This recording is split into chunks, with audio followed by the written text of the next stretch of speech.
Assalamualaikum warahmatullahi wabarakatuh. Baik, pada seluruh pemirsa beriman di manapun berada. Kali ini kita akan membahas tentang hal yang selalu juga kita pertanyakan berkenaan kenapa negara mesti berhutang, gitu ya. Jadi kita sering mendengarkan bagaimana pernyataan dari apa pejabat atau pemerintah berkenaan dengan masalah hutang, tapi disandingkan dengan hutang-hutang yang ada di negara maju juga gitu ya. Jadi kenapa Indonesia berhutang dan hutang Indonesia itu belum seberapa dibandingkan dengan negara sebesar Amerika saja, itu untuk hutangnya itu lebih besar dari apa yang menjadi pendapatannya. Nah, di sini ada satu tulisan yang berkenaan dengan kenapa mesti negara perlu untuk berutang. Lalu dana dari peminjaman tersebut digunakan untuk apa kan gitu ya. Masih dari kemenkeu.go.id, berikut beberapa alasan mengapa satu negara perlu berutang. Yang pertama adalah menghindari opportunity loss. Alasan peminjaman utang negara pertama ialah karena adanya kebutuhan yang perlu dibelanjakan oleh negara dan sifatnya tidak bisa ditunda. Sebaliknya, dengan menunda pembiayaan berpeluang mengakibatkan kerugian di masa yang akan datang. Kemudian juga kesempatan pembiayaan dari hasil peminjaman ini akan disalurkan untuk menutupkan gap penyediaan infrastruktur dan meningkatkan indeks pembangunan manusia.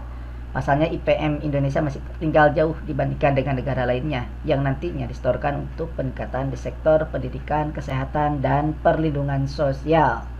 Garis bawahi di sektor untuk peningkatan di sektor pendidikan, kesehatan, dan perlindungan sosial. Yang kedua, memberikan aset untuk generasi selanjutnya. Alasan kedua, negara meminjam uang ialah untuk memberikan legasi atau warisan aset yang baik untuk generasi selanjutnya. Selain itu, terdapat istilah peraturan yang bernama Golden Rule. Dalam hal ini dimaksudkan bahwa utang negara dapat menjadi investasi yang akan memenuhi keadilan antar generasinya dengan mewariskan beberapa aset. Lalu legasi yang baik juga muncul apabila utang digunakan untuk membiayai berbagai hal yang produktif. Adapun beberapa belanja negara yang saat ini akan dirasakan dan diperlukan di kemudian hari seperti belanja pendidikan dan infrastruktur. Kemudian yang ketiga, penerimaan negara belum mencukupi. Kenapa harus berutang negara? Yang ketiganya itu adalah penerimaan negara belum mencukupi. Alasan lainnya karena besaran belanja pemerintah belum tercukupi hanya dari penerimaan negara saja, seperti perpajakan, bea cukai, penerimaan negara bukan pajak, dan hibah. Sementara konsekuensi dari selisih kurang antara pendapatan dan belanja negara adalah defisit APBN. Maka dari itu butuhnya utang negara untuk menstimulus perekonomian rakyat. Dengan begitu kebijakan belanja yang ekspansif dapat diprioritaskan agar lebih produktif. Kemudian yang keempatnya adalah utang itu untuk menjaga pertumbuhan ekonomi. Tanpa adanya utang negara, maka ekonomi Indonesia tidak dapat tumbuh sampai di level saat ini. Melansir bps.go.id, ekonomi Indonesia pada triwulan kedua 2022 mengalami pertumbuhan sebesar 3,72%, sedangkan terhadap triwulan 2021, triwulan 2 2021 tumbuh sebesar 5,44%. Untuk pembiayaan umum, utang negara mampu digunakan antara lain untuk membiayai belanja produktif dan penyertaan modal negara (PMN).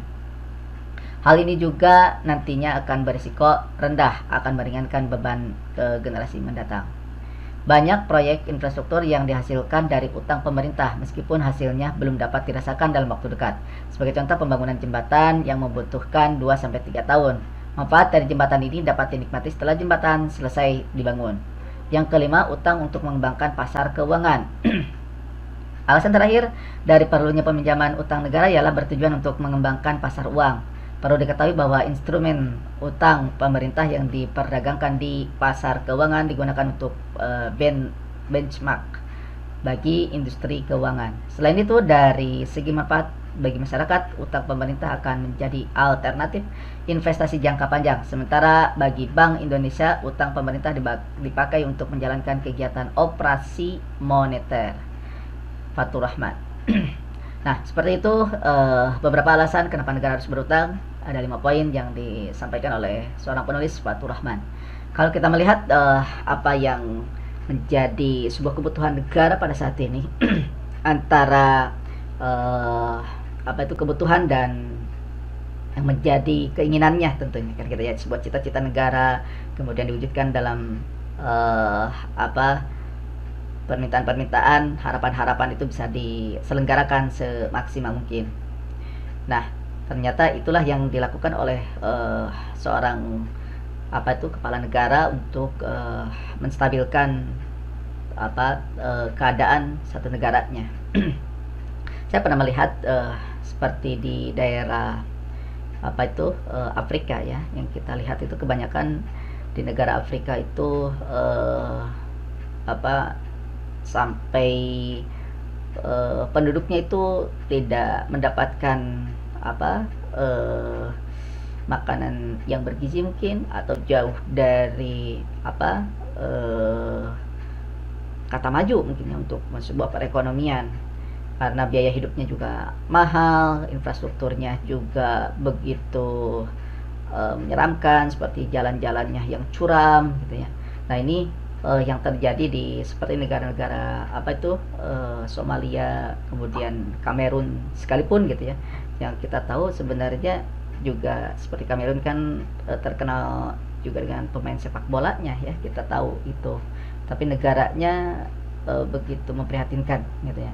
Nah, dalam hal ini kita bisa melihat bagaimana kemandirian suatu bangsa untuk meraih cita-citanya itu sendiri. Jadi ada yang saya mengibaratkan seperti ini, ketika kita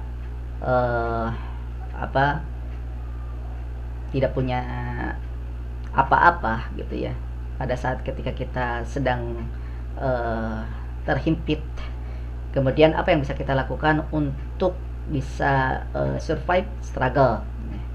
Ada beberapa kemungkinan kan ya, orang untuk bisa melakukan peningkatan atau pelompatan sebuah harapan itu bisa mewujud.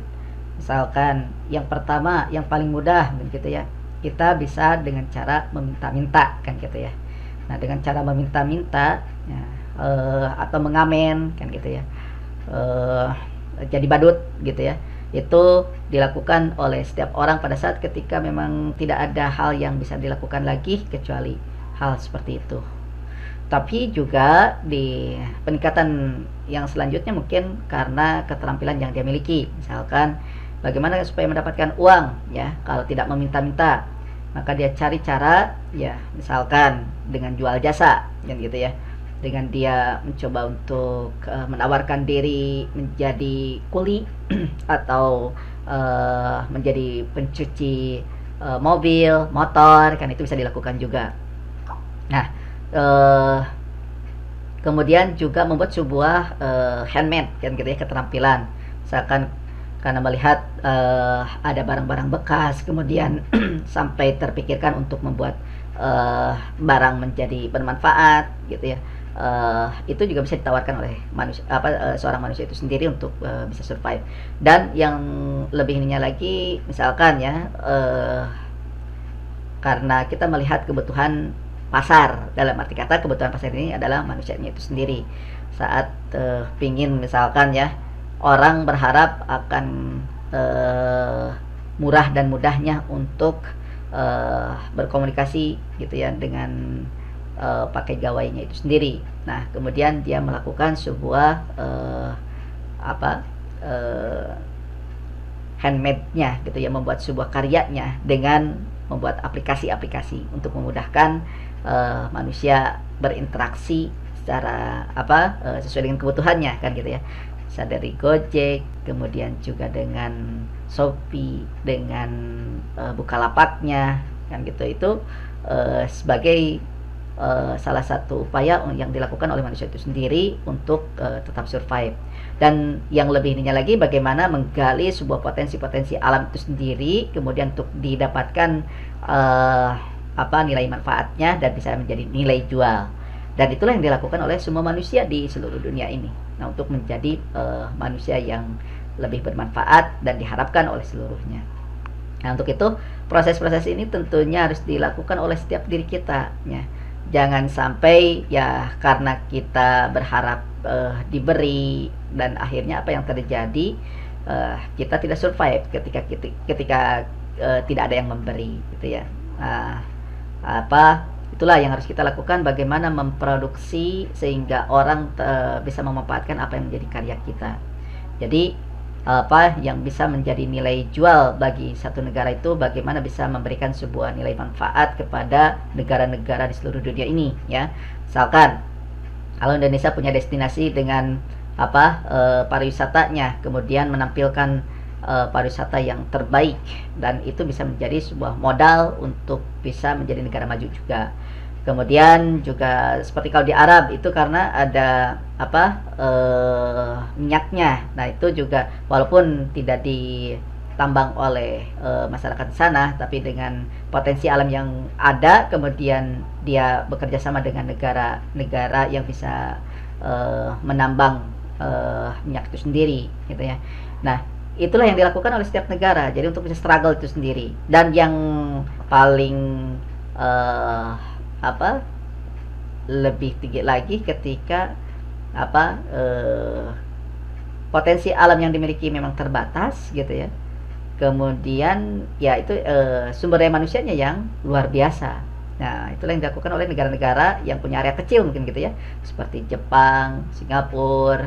Itu mungkin memanfaatkan sumber daya manusianya yang lebih baik lagi sehingga bisa mengelola negara-negara yang berkembang untuk bisa lebih maju lagi. Dan itu yang dilakukan oleh setiap negara. Jadi melakukan perubahan, ya. Misalkan gini ya, perubahan itu bukan mesti harus ada uang saja, tapi bagaimana manusianya itu sendiri untuk bisa mau bergerak, itu intinya, ya, dan bisa menjadi sebuah penghargaan yang lebih, ya. Jangan sampai seperti ini, ketika kita selalu diberi, kemudian kita juga tidak begitu banyak berkembang karena ya udah kita hanya menunggu diberi saja, tidak tanpa ada sebuah terobosan gerakan-gerakan untuk membangun misalkan budaya manusia yang lebih baik lagi, gitu ya, dalam arti kata yang lebih terhormat, gitu ya. Nah, kemudian juga melakukan terobosan-terobosan hal lain yang harus dilakukan itu sendiri. Jadi kesempatan-kesempatan, ya, istilah bonus demografi, gitu ya. Kemudian bonus karena satu tempat area negara yang banyak dilewati oleh negara lain, kemudian dibuat sebuah regulasi untuk mendapatkan sebuah keuntungan negara itu sendiri. Itulah yang dilakukan oleh setiap negara, mungkin ya, saling memanfaatkan, gitu ya. Nah, untuk itu kelebihan dan kekurangan yang ada dalam setiap negara saling mempengaruhi, dan ada juga yang mungkin ketika kita sudah lost, mengalah, menyerah, nah itulah kesempatan negara-negara yang maju untuk bisa ada padanya kita menjadi hanya sekedar tukang-tukangnya saja. Dan itu yang bisa kita lakukan, bagaimana menanggulangi utang negara ini, menyikapi utang negara ini dengan lebih baik lagi, dan harus kita senantiasa pilah-pilih. Jadi bukan karena kalau bisa jangan berhutang, kan, gitu, kalau bisa, tapi dengan hutang bila mana ketika kita memang tidak bisa apa-apa lagi, mungkin salah satu caranya itu dulu, kan, gitu. Tapi kita harus sampai berdikari juga, gitu ya. Jangan sampai akhirnya kita terus berpangku tangan terhadap hutang itu sendiri. Demikian yang saya sampaikan, mudah-mudahan ada manfaatnya. Assalamualaikum warahmatullahi wabarakatuh.